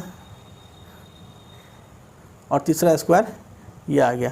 और किसी भी स्क्वायर का जो सेंटर ऑफ मास होता है वो उसके क्या होता है, पॉइंट इंटरसेक्टिंग द डायगोनल्स पे लाई करता है, क्योंकि ये यूनिफॉर्म मास का जो है सो लेमिना है, क्या है, यूनिफॉर्म एल शेप्ड लेमिना है, इसलिए इसका सेंटर ऑफ मास इसके ज्योमेट्रिक सेंटर पर लाई करेगा। तो अगर तुम सेंटर ऑफ मास का कोऑर्डिनेट निकालोगे तो क्या होगा, यहाँ C1 की वैल्यू क्या हो जाएगी, देखो यहाँ से ये पूरा का पूरा डिस्टेंस क्या था, ये पूरा का पूरा डिस्टेंस 2 मीटर था, ये लेंथ कितना था, ये 1 मीटर था। अब ये अगर 1 मीटर था तो ये इस पॉइंट का देखो एक्स और वाई कोऑर्डिनेट क्या होगा, यहाँ से देखो ये जो पॉइंट होगा ये 1/2 होगा। ठीक है, this is will be the 1/2। तो तुम इसे कोऑर्डिनेट क्या लिख सकते हो, 1/2 एक्स कोऑर्डिनेट हो गया, और वाई कोऑर्डिनेट कितना होगा, तो वाई कोऑर्डिनेट भी इसका 1/2 होगा। ठीक है, एक्स कोऑर्डिनेट 1/2, वाई कोऑर्डिनेट 1/2। उसी तरह से C2 है, C2 का क्या होगा, C2 का देखो यहाँ से ये 1 मीटर हो गया, और यहाँ से ये 1/2, ये जो है ये डिस्टेंस कितना है 1/2 मीटर हो जाएगा। तो ये हो जाएगा 3/2 और कॉमा इसका जो वाई कोऑर्डिनेट है वो 1/2 ही रहेगा, ये 1/2 हो गया। तो ये हो गया C2 का। और C3 का कोऑर्डिनेट निकालोगे तो कितना हो जाएगा, देखो यहाँ से यहाँ ये 1 मीटर तो ऑलरेडी मेंशन्ड है, और ये भी 1 मीटर है, तो ये कितना हो जाएगा, ये यहाँ से यहाँ 1/2 मीटर हो जाएगा, ये हो जाएगा 3/2। एक्स कोऑर्डिनेट देखो ना, पहले एक्स कोऑर्डिनेट हो गया 1/2 और कॉमा, और वाई कोऑर्डिनेट कितना हो गया, तो 3/2। तो हम लोगों ने तीनों मतलब जो मेरा स्क्वायर बना C1 C2 C3 का सेंटर ऑफ मास निकाल लिया। तो हम इस शेप को क्या है कि हम एक पॉइंट मास की तरह रिप्रेजेंट कर सकते हैं। हमारा एक्सिस कुछ इस तरह का होगा, एक शेप हो गया मेरा यहाँ से C3, ठीक है, एक शेप हो गया हमारा C3, एक शेप हो गया मेरा C1 और एक शेप हो गया मेरा C2। ठीक है, तो अल्टीमेटली इसका कोऑर्डिनेट हमें पता है, C1 का कोऑर्डिनेट हो गया 1/2, C2 का 3/2, 1/2, और ये पता है। अब ये 3 पार्टिकल्स हैं, और तीनों पार्टिकल का सेंटर ऑफ मास निकालने का हम लोगों ने प्रोसीजर जाना है कि centre of mass of 3 particle क्या होता है। एक्स कोऑर्डिनेट बराबर क्या होता है, तो x coordinate is equal to, तो हम जानते हैं m1 into x1 plus m2 into x2 plus m3 into x3 बट्टा m1 plus m2 plus m3। अब ये देखो मासेस क्या है यार इन रिस्पेक्टिव, इसको तो हम लोगों ने पॉइंट पार्टिकल की तरह रिप्लेस कर लिया, लेकिन इसका मासेस क्या होगा, तो टोटल मास जो लेमिना का था वो यहाँ 3 kg मेंशन था। हमने 3 इक्वल स्क्वायर्स में इसको तोड़ लिया, तो हर स्क्वायर का मास क्या हो जाएगा 1 kg हो जाएगा, 1 kg, क्योंकि ये यूनिफॉर्मली डिस्ट्रीब्यूटेड मास का सिस्टम है, इसलिए हर स्क्वायर का वजन 3 से डिवाइड हो गया, तो ये 1 kg आ गया। तो अब आप सिंपली क्या करोगे, तो ये तो 1 ही आ गया, तो mm तो हट गया, सिर्फ एक्स कोऑर्डिनेट की बात रही। तो एक्स कोऑर्डिनेट लिखोगे यहाँ से 1/2 प्लस यहाँ से 3/2 और प्लस यहाँ से 1/2 और बट्टा यहाँ पे 3 लिखोगे, ये क्या आ जाएगा 3 1 4 1 5 और ये हो जाएगा 2 है, तो 2 है तो 3 5/6 आ गया। उस तरह से y कोऑर्डिनेट निकाल दोगे, तो y कोऑर्डिनेट क्या आ जाएगा m1 इंटू y1, ही ना होगा m1 into y1 plus m2 into y2 plus m3 into y3 बट्टा m1 plus m2 plus m3। तो देखो यहाँ से इसका जो y कोऑर्डिनेट क्या है 1/2 ही है, तो यहाँ से तुम लिख सकते हो सबका मास तो 1 ही है, तो 1 हटा दो, तो ये हो गया 1/2 प्लस फिर ये 1/2 और प्लस यहाँ से 3/2 और बाई कितना आ गया, तो ये आ गया टोटल मास कितना था m1 प्लस m2 3 था, ये कितना आ गया 5 ऐसे करके 6 आ गया। तो देखो यहाँ से क्या ये सेम वैल्यू हम लोग अचीव कर रहे हैं या we are mistaking somewhere in calculation जो है सो जिसको हम लोग वेरीफाई कर लेते हैं। देखो यहाँ से 5/6 और 5/6 आ गया। तो क्या है centre of mass of the L shape lies on the line O D. ये जो 5/6 आ गया तो इसमें यहाँ से देखो ये क्या है, ये 5/6 आ गया, एक्स सेंटर ऑफ मास का एक्स कोऑर्डिनेट 5/6 और वाई कोऑर्डिनेट भी 5/6 आ गया। तो अल्टीमेटली देखो तो इसको अगर पॉइंट मास को मिलाओ तो एक ट्रायंगल बन रहा है, कहीं ना कहीं है, हम लोग देखें तो इसको एक ट्रायंगल की तरह देख सकते हैं, दिस एंड दिस एक ट्रायंगल की तरह ही है जो है सो शेप। और अगर ये ट्रायंगल की तरह है तो सेंटर ऑफ मास हम लोग बोलते हैं मीडियन पे लाई करता है, centre of mass lies at the median of the triangle. लेकिन यहाँ पे क्या है कि मासेस सेम है इसीलिए हम मीडियन ऑफ द ट्रायंगल बोल रहे हैं। अगर मासेस अगर हर पॉइंट का अलग अलग होता है तो ट्रायंगल के मीडियम पे लाई नहीं करता जो है सो, ठीक है। तो ऑफ कोर्स ये जो पॉइंट है वो जो ये ओ से जो चल रहा है और डी से मिल रहा है तो ऑफ कोर्स ये डी क्या है, मीडियन ही तो है। तो ऑफ कोर्स हम कह सकते हैं कि it will lies on this OD जो है सो। तो वही ये कह रहा है कि जिसकी the centre of mass of the L shape lies on the line OD we could have suggested this without calculation. हाँ कर सकते थे बिना कैलकुलेशन का ही, क्योंकि हम लोग इन तीनों स्क्वायर को पॉइंट मास की तरह रिप्रेजेंट कर देते हैं, एक स्क्वायर ऐसा एक स्क्वायर ऐसा और दूसरा स्क्वायर जो था वो हमारा ऐसा था। तो ये कुछ ऐसा ट्रायंगल की तरह जो है सो होता और ट्रायंगल का जो मीडियन है जैसे मान लो ये मीडियन है तो कहीं ना कहीं इसी लाइन पर लाई करता। तो इसीलिए ये कह रहा है यहाँ से क्या चीज़ की सेंटर ऑफ मास जो है, सेंटर ऑफ मास इस लाइन पे ये क्या है एक्चुअली में अगर देखो तो ये ओडी जो लाइन है वो क्या मीडियन ही तो है ट्रायंगल का। तो इसीलिए जो है सो ये कह रहा है कि मीडियन पे लाई करेगा और ये चीज़ हम बिना निकाले हुए भी गेस कर सकते थे। Now suppose the 3 square that make up the L shape lamina. अगर आप माने कि जो 3 स्क्वायर है जिसकी वजह से लेमिना बना हुआ है in the figure has different masses. अगर मासेस डिफरेंट होगा तो क्या होगा, how will you then determine the centre of mass of the lamina. तो मासेस अगर डिफरेंट होगा तो निकालना तो प्रोसेस वही है, एक्स कोऑर्डिनेट बराबर m1 x1 plus m2 x2, ठीक है, और प्लस m3 x3 बट्टा m1 plus m2 plus m3। लेकिन एक चीज़ याद रखिएगा कि जो ट्रायंगल बनेगा जैसे तीनों मतलब आपका जो ये जो एल शेप्ड है, ये जो आपका एल शेप लेमिना है, तो एल शेप लेमिना को जब तुम तोड़ते हो 3 स्क्वायर में तो इसका जो रिस्पेक्टिव सेंटर ऑफ मास होता है इससे एक ट्रायंगल बनता है। अब देखो ये ट्रायंगल बन रहा है। अब ये ट्रायंगल पे के ज्योमेट्रिक सेंटर मतलब मीडियन पे तब लाई करता है आपका इसके ज्योमेट्रिक सेंटर पे सेंटर ऑफ मास कब लाई करता है जब ये सब मासेस जो हैं वो इक्वल मासेस के हैं। लेकिन अगर ये ट्रायंगुलर लेमिना का मास अगर अलग अलग है, इसका मास मान लो m1 है, इसका मास मान लो m2 है और इसका मास मान लो m3 है, तो ट्रायंगल के हर वर्टिसेस पे जो पॉइंट मास लाई कर रहे हैं ये m3 मास का है, ये m2 मास का है, ये m1 मास का है, तो सेंटर ऑफ मास इसके सेंट्रॉइड पे लाई नहीं करेगा। सेंटर ऑफ मास कहीं ना कहीं सेंट्रॉइड से मतलब माइग्रेट कर जाएगा कि हायर मास की तरफ शिफ्ट हो जाएगा। तो ये था हमारा एनसीईआरटी का सेंटर ऑफ मास का एक ओवरव्यू, ठीक है। अब हम लोग नेक्स्ट लेक्चर में motion of centre of mass देखेंगे। Thank you very much.